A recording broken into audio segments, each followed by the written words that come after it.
Smashing success for the 49ers in Philadelphia. Now they're going to be turning the page to completing the Philly sandwich. Not a cheesesteak, but the Philly sandwich is Seattle, Philadelphia, Seattle. Seahawks come into town on Sunday. We do have to look at the grades from last Sunday. The resounding win. I called it a reverberant win for the 49ers in Philadelphia. So we'll go through the grades. We'll talk about what I wrote today. Nick Bosa and the 49ers executed a team-first defensive game plan in Philadelphia. So I know I wrote about the crucial stretch in this game on Sunday right after the game. The Dre Greenlaw ejection followed by the Deebo Samuel touchdown. Brock Purdy obviously pouring ice all over Philadelphia at every single juncture of this football game. But the 49ers, when the going got harrowing in the third quarter, they responded like a Super Bowl champion type of team responds. I mean, it was impressive stuff for the 49ers to react every single time like a champion to the blows that were thrown at them that I think inevitably you will find when you're playing in such a hostile environment against a good team, a team that the 49ers have history against. But today I wrote about the 49ers' unselfishness defensively and how they rushed the passer, how they were able to neutralize Jalen Hurts in that top 5 Eagles offense. And that was impressive in its own right. And I think it was a reflection of what the 49ers do offensively. This is a team. This is not just a group of individuals. This is a team. And the fact that they have so many superstars and are still unselfishly pulling in the same direction, I think that is why the 49ers are so damn good. The best team by far right now in the NFL. In the NFC, let's give the Baltimore Ravens some credit. It's the Ravens and the 49ers and everyone else right now, with the Miami Dolphins making a move. But the 49ers are in a different class than the Philadelphia Eagles. I'll go as far as to say this. The Eagles are no longer of concern to the 49ers. The Eagles don't have a good enough defense to challenge the 49ers. They got blown out of their own building on Sunday, and that's what these grades are going to be about. So hello, welcome into the grade show. We can calculate the GPA after. Spoiler alert, it's going to be a good GPA for the 49ers against the Eagles. First things first, quarterback A+.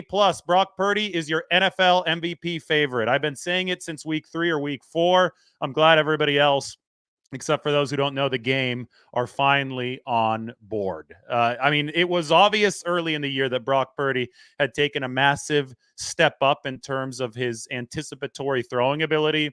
And now, I mean, he's playing at a Montana-like level right now. It's the only way that you can actually illustrate this fairly. He's playing at a Brady level, a Manning level, a Montana level, whatever adjective you want to, pick out of legendary quarterbacks. You can apply it to the way that Brock Purdy is playing right now. It doesn't mean that he's going to sustain this forever, but every single week there is evidence that he can sustain this for a really, really long time. So let's take a look at just how good Brock Purdy has been to earn this A+ grade.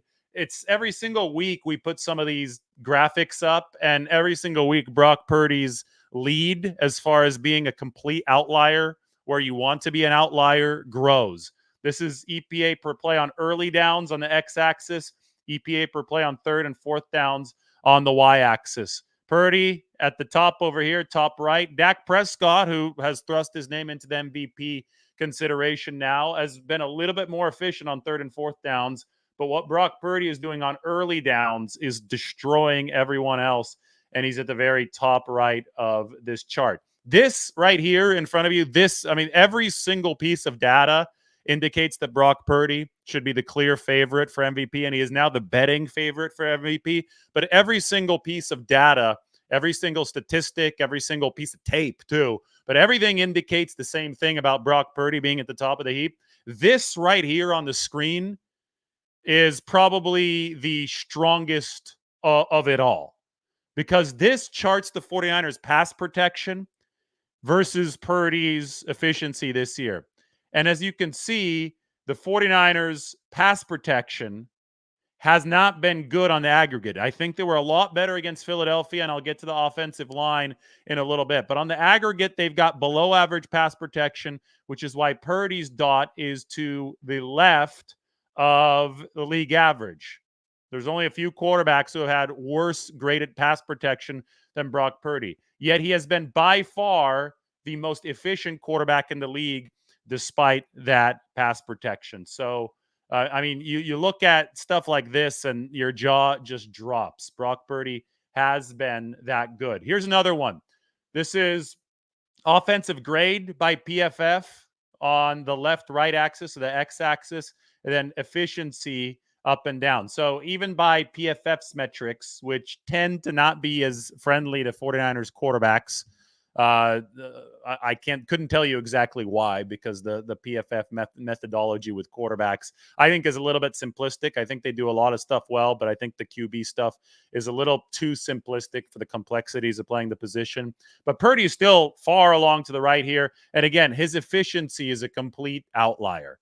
You don't do stuff like this with, if you're Brock Purdy, if you're an average quarterback or just a good quarterback. I mean, you have to be playing at a legendary level to be able to execute like this, especially behind an offensive line that is not delivering stellar pass protection metrics. So anyway, against Philadelphia, Brock Purdy was what?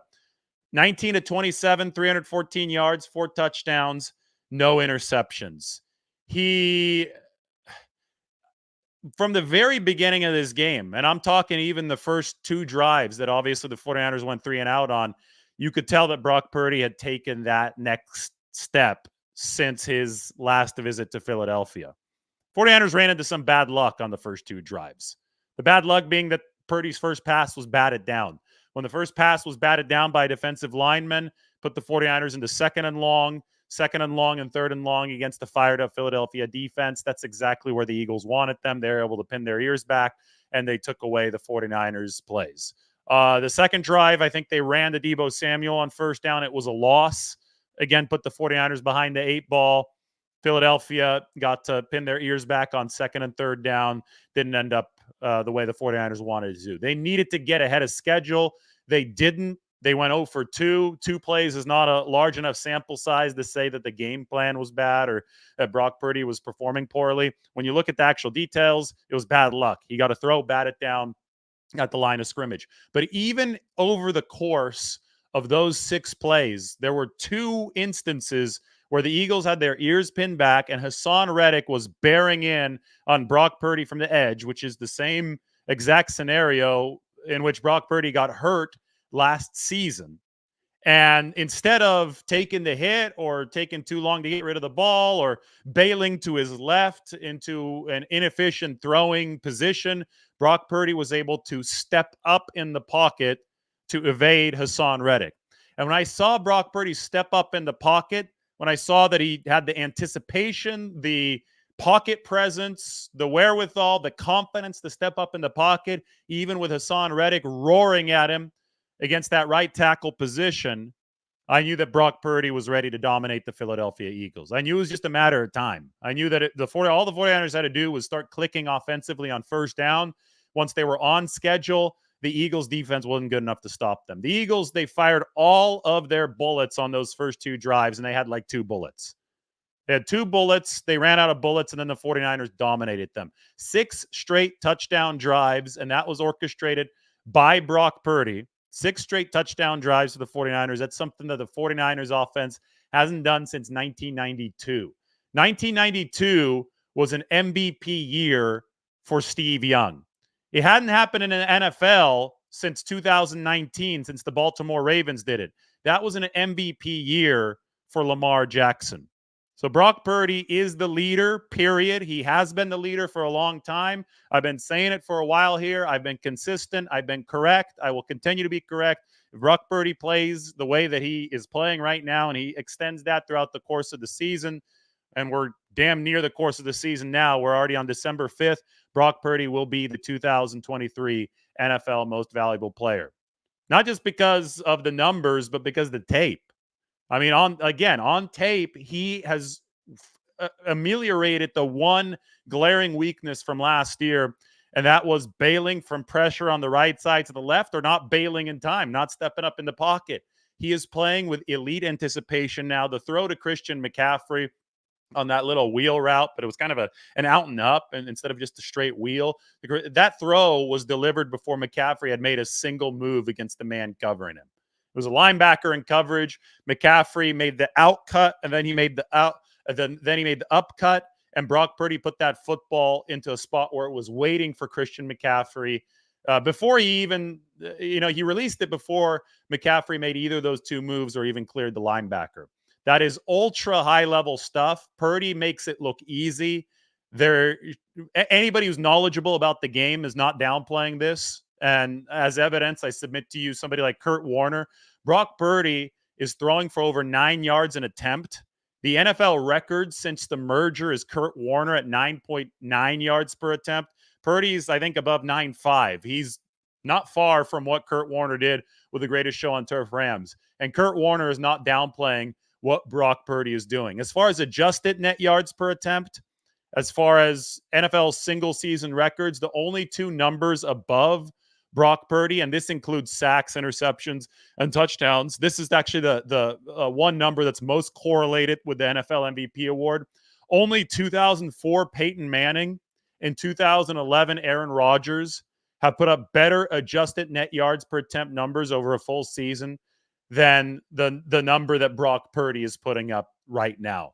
If you want to look at this in terms of 49ers offensive efficiency on the aggregate, look at the offensive series results. And Purdy is the CEO of this offense.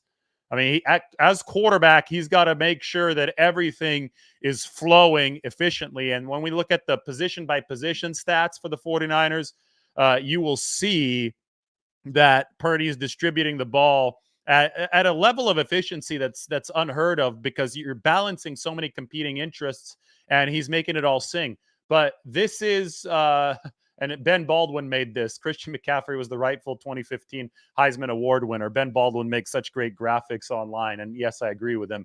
Christian McCaffrey was the rightful 2015 Heisman Award winner. But offensive series results, the percentage of drives that end in a touchdown or a first down. And this is obviously credit to not just Purdy, but the entire 49ers offense. But it all starts with the quarterback, Christian McCaffrey. The fighting Christian McCaffreys and the fighting Brock Purdy's, 79%. And the Cowboys have been playing well too, 78%. But look at that. The 49ers, the lowest turnover rate in football and the highest touchdown and first down rate in football. So, I mean, it's just superlative stuff. Brock Purdy has had a perfect PFF score, which is 99.9, throwing the ball of over 20 yards downfield over the past several weeks this season. He is not just a check down merchant. His average air yards per attempt are about the same as Dak Prescott's, and Dak has been airing it out more after that really slow start in the Texas Coast offense. It's really, really staggering to see what Brock Purdy is doing. He's the most efficient quarterback in NFL history and documented in NFL history on intermediate passes, 12.9 yards per attempt. The deep passes are scoring better than anyone else in the league this year. And 49ers fans should know that the short game is not a gimme. And Brock Purdy is obviously dealing on the short game as well. When Deebo Samuel took that one throw and sprinted down 48 yards, a lot of people were saying, oh, that was an easy throw from Brock Purdy. No, it wasn't. Josh Sweat had beaten Trent Williams on Brock Purdy's blind side and was closing in on the QB. And it took a really quick release. And, I mean, it took some guts standing in there in the pocket, taking that hit to get the throw to Deebo Samuel. So this is a team sport. And the only people denigrating Brock Purdy are those who are probably not athletic enough to play sports, definitely not competitive enough to understand what a collective game means, as far as being able to band together with other men to be able to go ahead and push forward and try to accomplish a goal that a group sets out to do.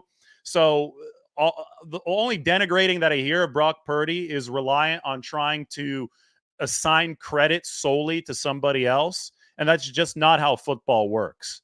Christian McCaffrey, Deebo Samuel, George Kittle, Brandon Ayuk, Kyle Juszczyk, Jawan Jennings, all of these guys, plus the offensive line, all of these guys work in unison to provide Brock Purdy with the best opportunity to play point guard.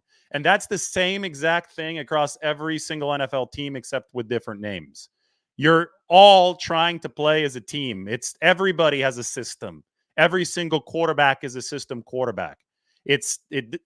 Throughout the history of the game, this has been the case everywhere. So the selective argument that only Brock Purdy is operating under that system is just that. It's a selective argument. It's an incorrect one. And the MVP candidacy of Brock Purdy needs only one point to be demonstrated. And that is, look at the 49ers and how they played against the Eagles when Brock Purdy was hurt and generally unavailable.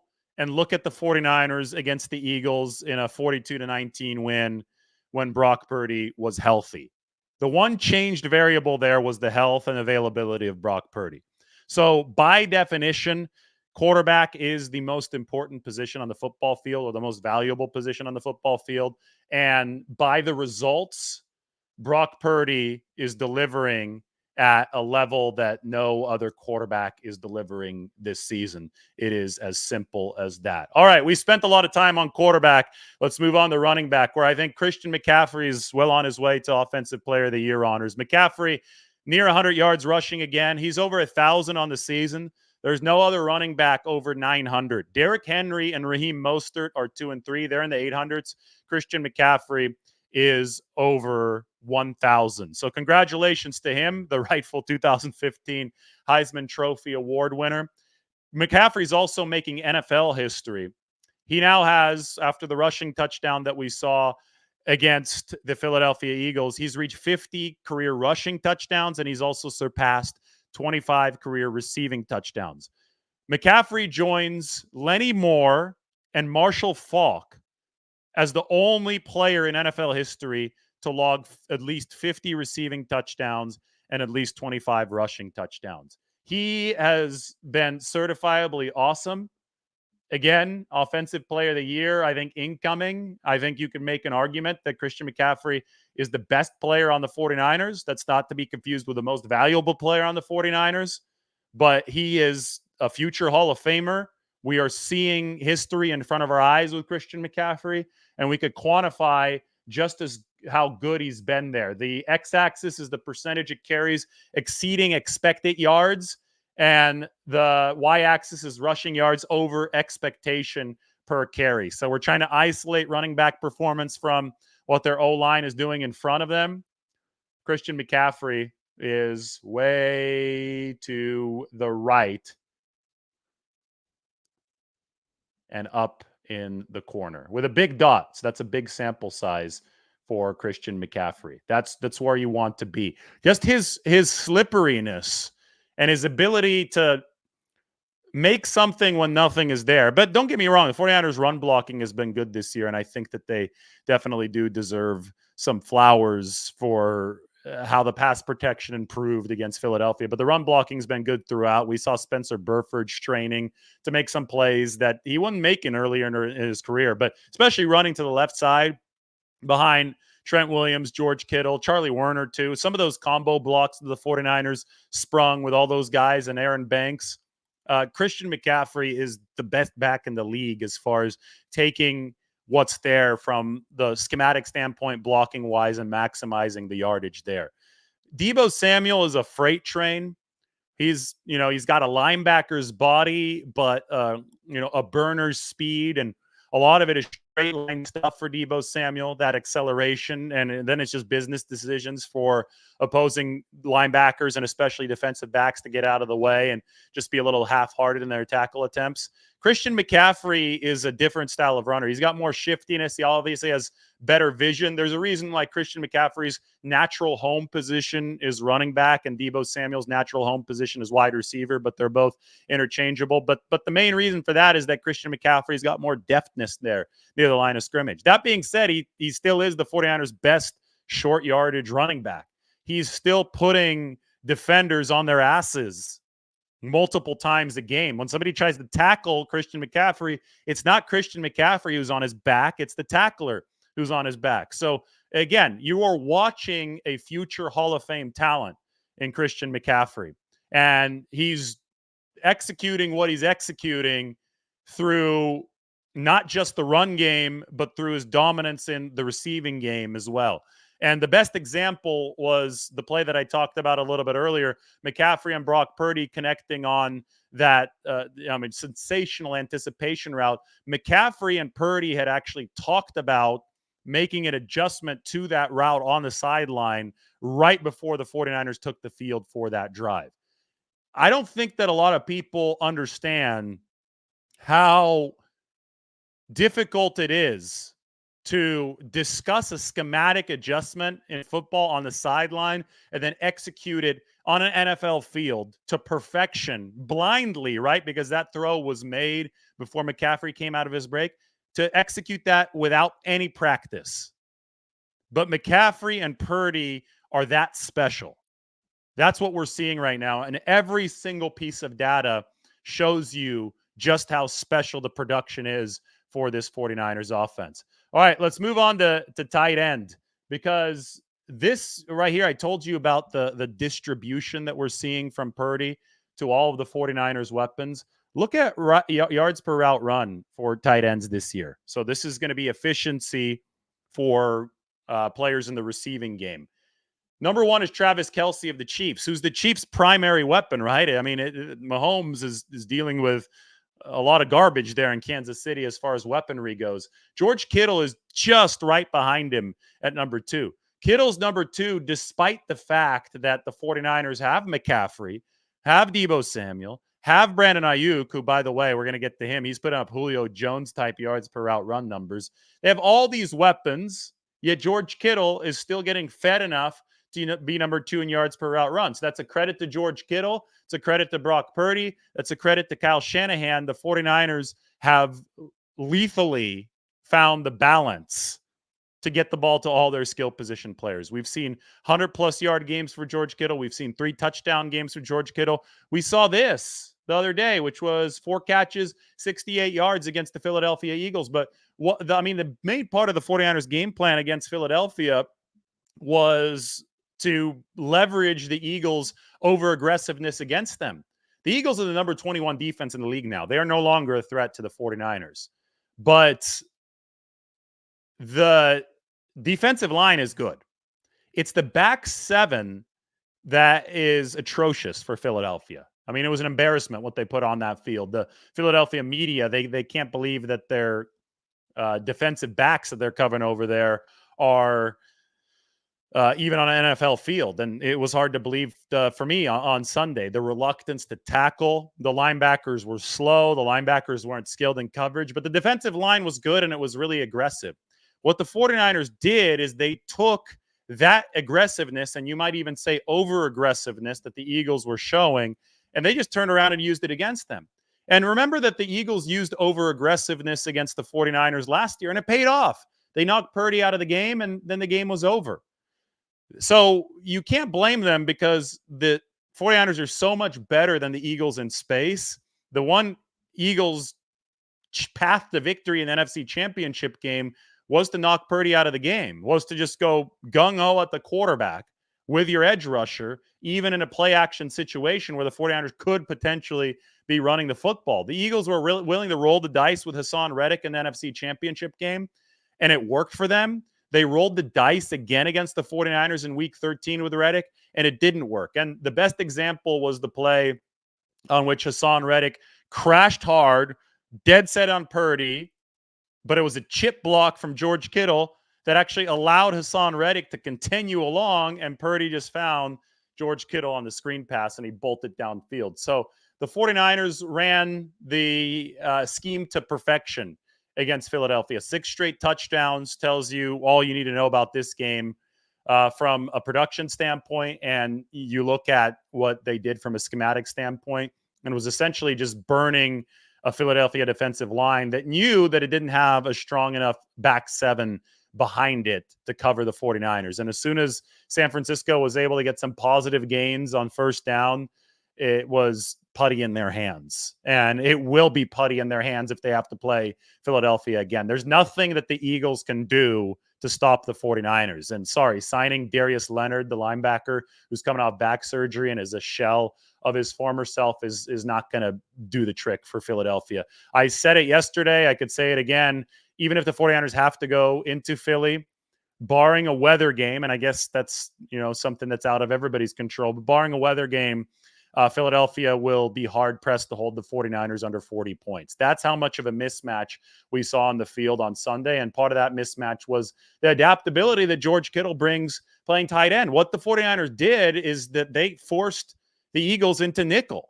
And you force them into nickel because you've got so many damn skill position weapons spreading the field. And then as soon as the Eagles are in nickel, well, the 49ers, with a player like George Kittle, who can also block, and, he takes pride in blocking more than he does running passes, you just block them for the run when they're nickel. So they're lighter, they're faster, and they're lighter, and they're nickel, and then you just bully them with the run game. And that's exactly what the 49ers did. McCaffrey was running a lot behind Kittle. Trent Williams, combo blocks, 17 carries, 93 yards. The Eagles, they don't belong on the same field as the 49ers offense. That defense against the 49ers offense was just a complete mismatch, and you shouldn't see 6 touchdowns in a row at the NFL level, but that does indicate how high of a level the 49ers are playing at offensively. Let's talk about the offensive line, because my goodness, the first 2 drives, everybody was like, oh, the 49ers are getting overwhelmed up front. And they're getting beaten up front. But there's context to this. And the context is that Philadelphia was playing the game on its terms. When the Eagles are able to pin their ears back and rush the passer and not have to worry about the run game, that's where their strength is. That's when Hassan Reddick and Josh Sweat can eat. Fletcher Cox loves that on the inside too. But when you can play the game downhill as an offense, that involves staying ahead of schedule, picking up yardage on first down, not having your first pass of the game batted down to the line of scrimmage. There's the bad luck for the 49ers. When you could do that, the tables turn against Philadelphia really damn fast. And these pressure numbers allowed by the 49ers offensive line are pretty damn good. They kept everybody under... Well, everybody except for McKivitz under 3. McKivitz was 3, but even 3 for McKivitz working against Hassan Reddick. Yeah, you'll take that if you're the 49ers. Burford coming off the injury, looked good. Aaron Banks, fully healthy, looked good. Brendel held his own in the middle against a couple monsters in Jordan Davis and Jalen Carter. And Trent Williams, I talked about one of the pressures he gave up, but Brock Purdy beat it.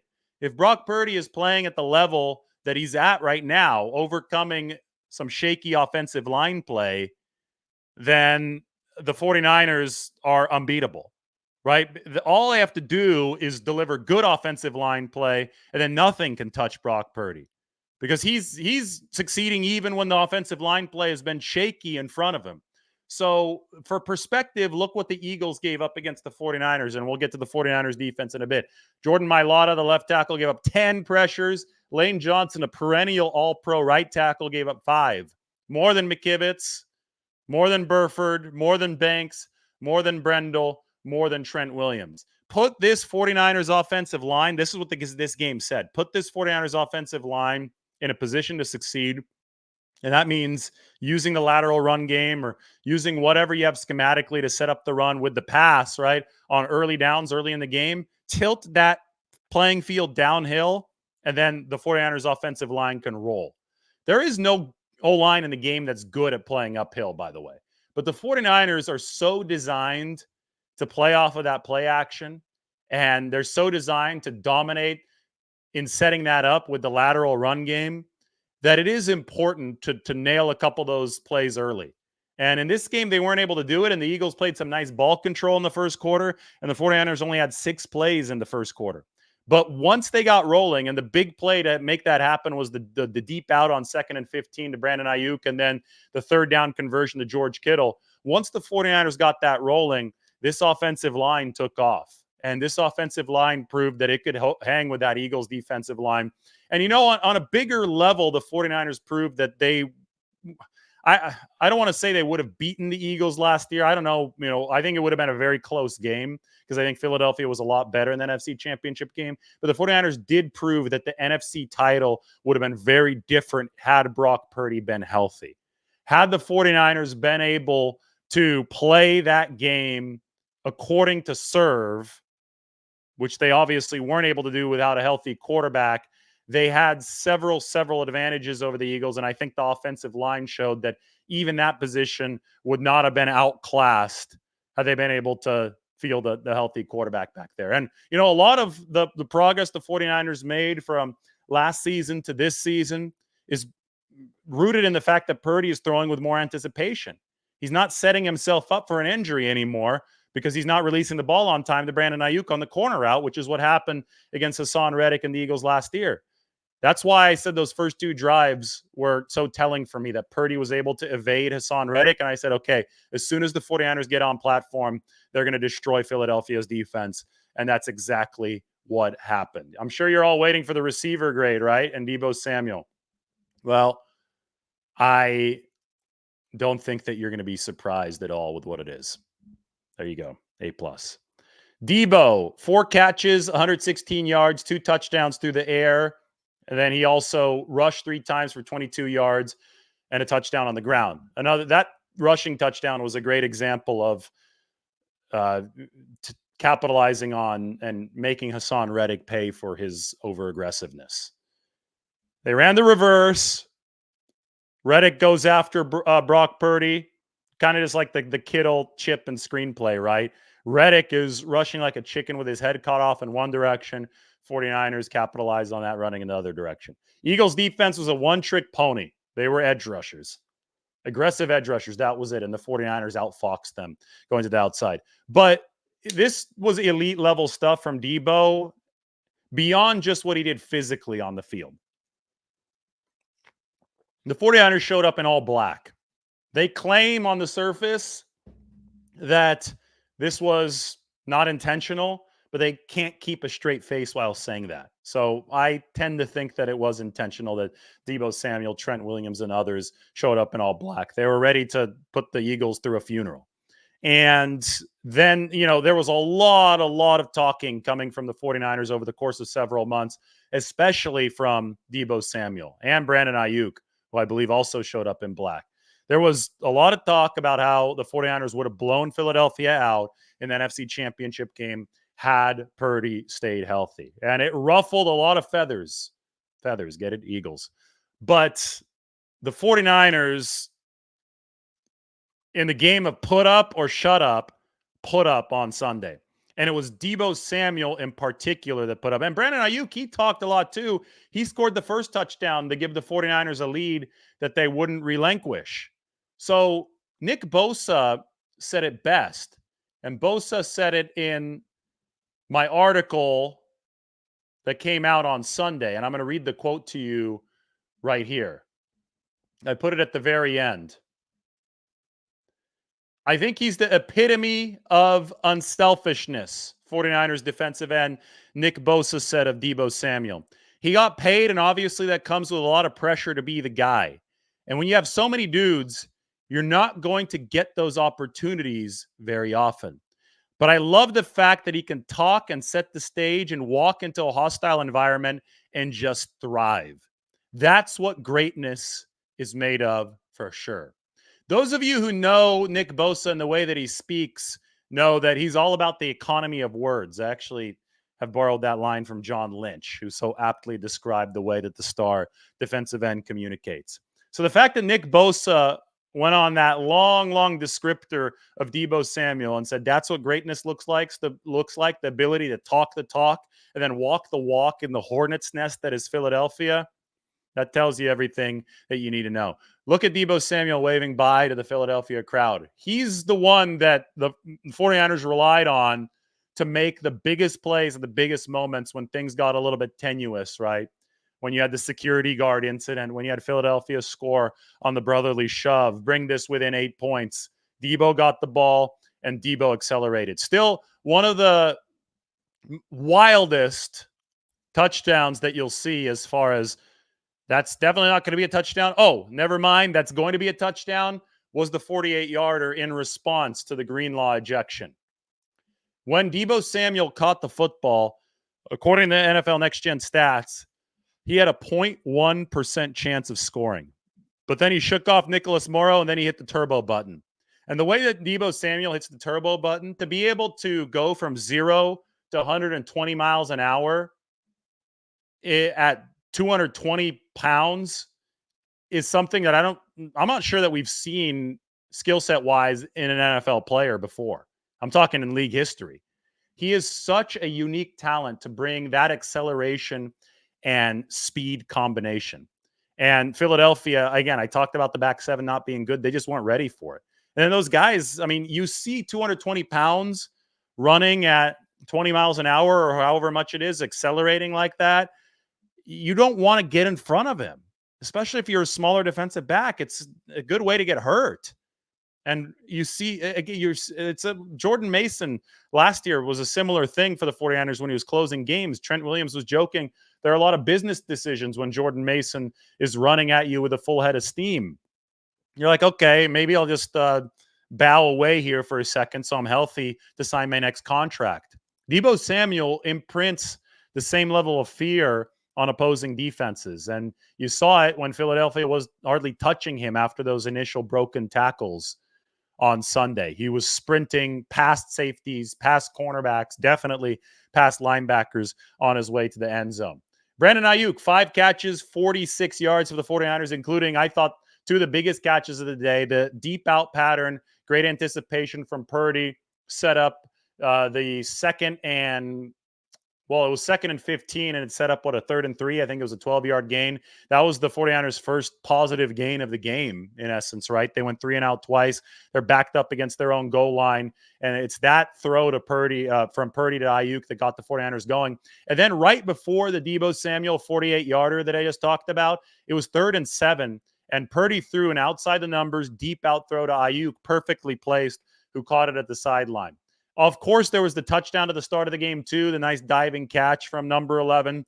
But my point is that every single one of Ayuk's 5 catches for 46 yards were big in this game, were critical as far as keeping the line moving the chains. And especially the first couple of those catches, they came with the 49ers behind, and that got them on track after the rough first quarter offensively. You know what, though? It was not a rough first quarter for the defense. There were a couple plays, of course, the Eagles made. Maybe a rough first quarter for somebody like Jair Brown, who missed that tackle. But the 49ers defense, in all, did its job while the offense was still trying to find its bearings. And that probably will save the blowout for sure for the 49ers. I don't know if it saved the game. They might have won anyway, even if the defense had given up touchdowns there in the first quarter. Just would have made it much more difficult. But the fact that the 49ers held Philadelphia to 2 field goals early on was huge, absolutely huge, commendable, whichever way you want to cut it. And it started with the teamwork, the cohesion between the secondary and the defensive line. And that's what came out this morning on The Athletic. This is in the description, so you can go ahead and subscribe, check it out. Nick Bosa and the 49ers executed a team-first defensive game plan in Philadelphia. The pressure numbers for the 49ers defense in this game were absolutely absurd. They had 46 pressures against what I think is the best offensive line in football. Philadelphia only had 16 pressures the other way. So from Bosa to Chase Young, Armstead, Kinlaw, Randy Gregory with 5, Farrell, Hargrave, Kalia Davis. I mean, Kinlaw had 2 sacks in this game. Kalia Davis had his first career sacks. The 49ers were overwhelming on all parts of the defensive line. Yet they only had 3 sacks. So what was that about? Well, the 49ers intentionally let up on their pursuit of sacks to bring a disciplined pass rush against Jalen Hurts. The goal was to prevent Jalen from beating them with his legs. That's what the 49ers could not accept. They wanted to make sure that Hurts, one of the best scrambling quarterbacks in the game, could not beat them with his legs. So instead of stat chasing, instead of trying to hoard sacks so it would look good on the box score, but maybe not look as good in the win-loss column, the 49ers rushed as a team. They kept their rushing lanes. They had to, you had to let go of a lot of ego to execute this game plan. And they absolutely did that. They generated team-wide effective pressure, which you can see in this list right here. It was coming from all angles, and it kept Jalen Hurts in the pocket and didn't allow him to run up through the B gap up the middle. Those are the really, really damaging plays from Jalen Hurts. He had to escape outside and throw the ball away if he was going to get away from the pass rush. So this was exhibit A in the case that sacks are not the be all end all for a defensive line. Sometimes you're going to play it a little bit differently. And the 49ers had some struggles against mobile quarterbacks in the past.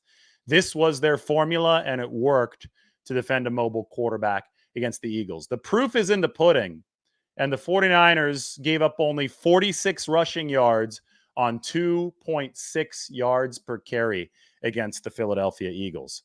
For Jalen Hurts, it was 7 carries, 20 yards. Of course, the defensive line is not the only component of this. If you're taking some steam out of your pass rush to stay disciplined, by definition, you're going to give the quarterback more time to throw.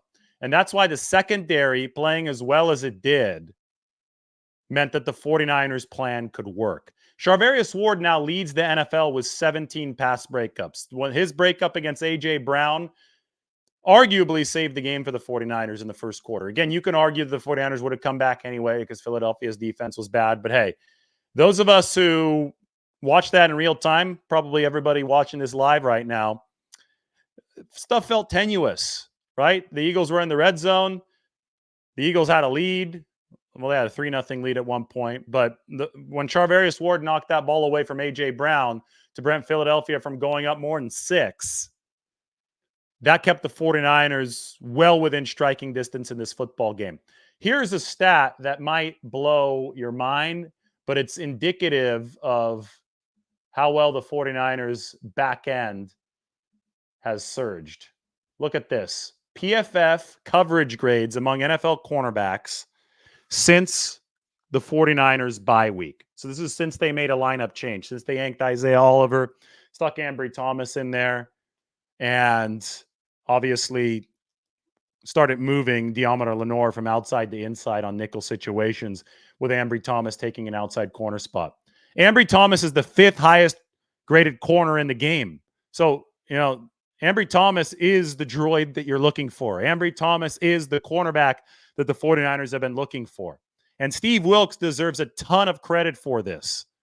I mean, the fact that Ambry Thomas is a top 5 graded corner over the past 5 games, it's a borderline miracle for the 49ers who weren't even confident enough to play him over Isaiah Oliver earlier this season. But then they realized that Ambry had been working his tail off behind the scenes at practice. He's playing physically now. I mean, some of those pass breakups yesterday or Sunday, I mean, they came point blank range. He had 3 PBUs in this game. He's playing physically. He's fixed the one, Achilles heel that really, really dogged him, which was that lack of physical play at the point of the catch.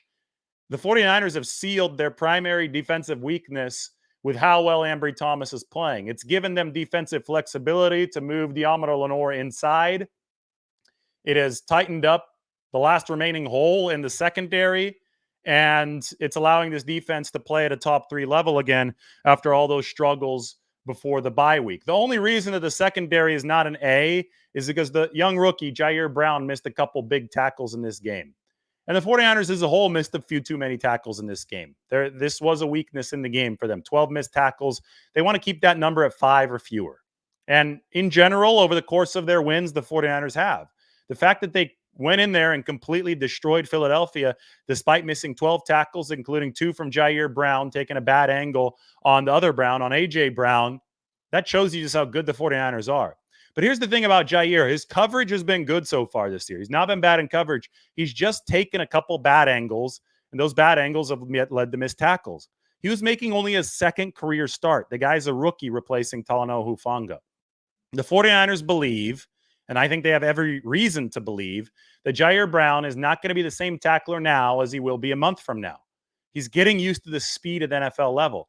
If guys are just a hair faster now than they were in college, that changes how you instinctually have to cover things.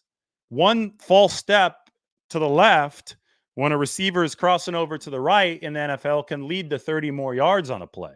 In college, that's not necessarily the case. Or if your angle is off 3 or 4 degrees in the NFL, that could lead to the big play that you weren't giving up in college. And that angle can be off 3 or 4 degrees if you're still playing, assuming college-like speed. This is the kind of stuff that you don't iron out until you get enough NFL game reps under your belt. So it's going to be key for the 49ers over the course of the next month before the playoffs to give Jair Brown the runway he needs to eliminate the missed tackles. He's missed 3 big ones so far this year. So the missed tackle rate's pretty high, 21%.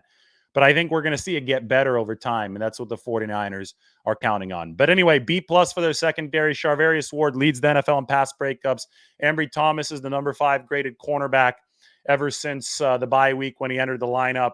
And Deommodore Lenoir, the way that he hit DeAndre Swift just blew him up. That was an exclamation point to the 49ers victory. These guys aren't playing around. They're here to bully you. The defense did bully the Philadelphia Eagles. And remember, we were talking about that matchup between the Eagles offense and the 49ers defense as being the headliner in this game, just because Philadelphia's defense hasn't been nearly as good this year. But these were 2 top 5 units that were scoring off, and the 49ers got the best of Philly. And I circle back and tie it together with the defensive line. The D-line, they can't rush the way that they did in that disciplined fashion if the secondary doesn't cover the way that they did. And there were so many times when Jalen Hurts was just holding the ball, disciplined pass rush didn't let him run, looking downfield, nobody's open. There was a whole lot of strain on the 49ers secondary, and they did not wilt under that strain. That's a credit to everybody, including Jair Brown. The one thing they have to clean up are those missed tackles. B+ for the linebackers. There's no new news on the security guard incident, the big Dom incident with Dre Greenlaw. But I will tell you that Greenlaw and Fred Warner were playing a hell of a game. Then Greenlaw got tossed. And I mean, that's very debatable too, that play drew a personal foul penalty, right? There was a body slam. I get it. It was the suplex, but Devontae Smith was in bounds. Wasn't like he was out of bounds. They called unnecessary roughness. The 49ers are in a position where they call Dre Greenlaw their enforcer, just like the old school hockey enforcer. I don't think there are many enforcers left in the NFL because of the rules changes, because they penalize themselves a lot. But Greenlaw's a top 10 guy in coverage. And I think that the whole enforcer thing lends a little bit of explanation to why the 49ers are the way they are. I mean, this is a team that others are scared to play. Nobody wants to play the 49ers. They're more physical than anybody else in the NFL. They have a throwback mentality to them, even in this new era of football. On both sides of the ball, they'll bully you on the run game, and they'll also bully you like the way that Deommodore Lenoir hit in the pass game later on when he hit DeAndre Swift. And their linebackers set a tone. They're not these soft 215-pound coverage guys. They're not glorified safeties. The 49ers linebackers play like linebackers in the 90s and 2000s. And Dre Greenlaw racks up some penalties because of that. But again, it's worth it for the 49ers because of the tone that he sets. If the other team is thinking twice about running near Dre Greenlaw, the 49ers have already won, and they'll happily trade 1 personal foul a game for that, right? They'll pay for that psychological advantage that he puts there. So it's always going to be towing a fine line, right? Towing that line if you're Dre Greenlaw. Avoid the personal fouls as much as you can, but the 49ers don't want to prevent him from playing like himself. And then that whole incident, well, the security guard can't be laying hands on a player. And Dre Greenlaw then, pointed back at him. He obviously wasn't trying to punch him or anything, but it grazed him in the chin. Both of those guys get tossed. I don't know if it's a learning lesson. Definitely is for the security guard. He can't be up in there like that. We'll see what the NFL ends up doing, because I'm sure the league deems that unacceptable as well. But they're both end up getting ejected, and the 49ers prove that they have depth at linebacker. It was Oren Burks who crushed Jalen Hurts a couple plays later legally, and Hurts had to exit the game because they had to test him for a concussion. Thankfully, that's good news, he was okay, but you can still underscore how well Oren Burks played, especially in crunch time right after Dre Greenlaw got ejected. Special teams for the 49ers, B-. Didn't see Moody have to kick any field goals in this game. It was all touchdowns for the 49ers. I think Jake Moody, the one weakness right now, because we haven't seen him miss since October, since the game against Minnesota, The one concern I have with Jake Moody is the kickoffs. I would like to see more kickoffs go through the end zone for him. I think that was one of the reasons the 49ers drafted Jake Moody, is they thought the young, fresh leg would be able to really help them on kick coverage. And now they really need that because they're down George Odom. They're down a couple special teams guys. The coverage units haven't been great. So Moody needs to improve there. Mitch Wishnowsky is punting the ball well. The coverage units I thought were decent for the 49ers. Samuel Womack deserves a shout out. Great punt coverage while the 49ers were behind as the gunner. So we'll say B- for the special teams, with the kickoffs needing to improve. Remember, the 49ers were also playing without Ray McLeod, their main return man. So Deebo Samuel stepped up, gave him some kick returns, and Ronnie Bell muffed a punt, but he kicked it out of bounds. So that contributes to the B- here. 49ers special teams is unquestionably the worst phase of the game for this football team. They're top 5 offense and defense. The only other top 5 offense and defense team is the Baltimore Ravens, but the 49ers are down to like number 26 or number 27 special teams. So some work needed to be done there. So it's a hell of a report card for the 49ers. 3 A+ there. There's 4 A+ on the offense, 5 A+ total, and some B's, a little bit of B action just because of the missed tackles. But that is a hell of a GPA for the 49ers against the Eagles. Now it's going to be time to show their maturity against the Seattle Seahawks. Seattle's got extra rest. Seattle has the benefit of being the more desperate team in this game. And Seattle, I mean, the 49ers went in there and just destroyed them not that long ago, 2 games ago. So the 49ers are in a position where they absolutely have to, get their heads on right and make sure that they're not taking Seattle too easy, taking them for granted, because that can happen. That's human nature. And that could really threaten the 49ers with an upset in this game if they do not prep accordingly. Shorter week for the 49ers too. So we'll see what happens. Food of the day. Jumpstart. This is probably the most photogenic sandwich you've ever made. This is the best breakfast sandwich in San Francisco on that croissant. Go see Peter at Jumpstart. Ask for the Lombardi special. He has the 49ers games on every week. 24th and Guerrero in San Francisco. This is probably the most photogenic sandwich you've ever made. I think that closes the grade book. Yeah, this thing looks good. Very well. All right, everybody, thanks for watching. We'll talk to you soon.